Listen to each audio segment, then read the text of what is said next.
భద్రాచలం శ్రీ సీతారామచంద్ర స్వామి దేవస్థానం హుండీలను ఆదాయం లెక్కించారు. ఇక 1.51 కోట్లు వచ్చాయని దేవస్థానం ఈవో ఎల్ రమాదేవి తెలిపారు. అదేవిధంగా 92 గ్రాముల బంగారం, కిలోన్నర వెండి, 352 అమెరికన్ డాలర్లు, 1.10 లక్షల ఇండోనేషియా రూపాయలు, 100 వరకు రైన్స్, 125 అరబ్, అదేవిధంగా 200 ఒమన్ బేస్, 10 నేపాల్ రూపాయలు, 10 యూకే యూరోలు, 20 థాయిలాండ్ బక్స్ వచ్చినట్లుగా పేర్కొన్నారు. డిసెంబర్ 13 నుంచి జనవరి 2 వరకు ముక్కోటి ఏకాదశి అధ్యయనోత్సవాలు జరుగుతుండటంతో ఈ ఆదాయం సమకూరినట్లుగా ఈవో తెలిపారు.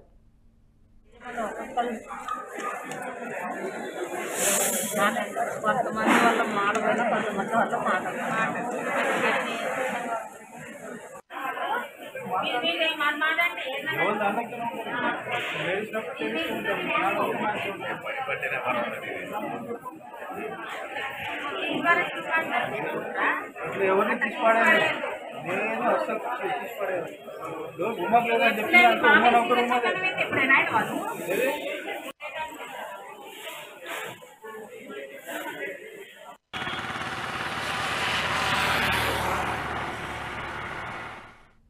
ఈ వీడియో మీకు నచ్చినట్టయితే లైక్ చేయండి, 10 మందికి షేర్ చేయండి. అలాగే కామెంట్ల రూపంలో మీ అభిప్రాయాలను మాతో పంచుకోండి. Nationalist hub group of channels ను సబ్స్క్రైబ్ చేసుకుని తెలుగునాట జాతీయవాద జర్నలిజాన్ని ప్రోత్సహించండి. ఈ వీడియో కింద ఉన్న బెల్ ఐకాన్ పై క్లిక్ చేయడం మర్చిపోవద్దు.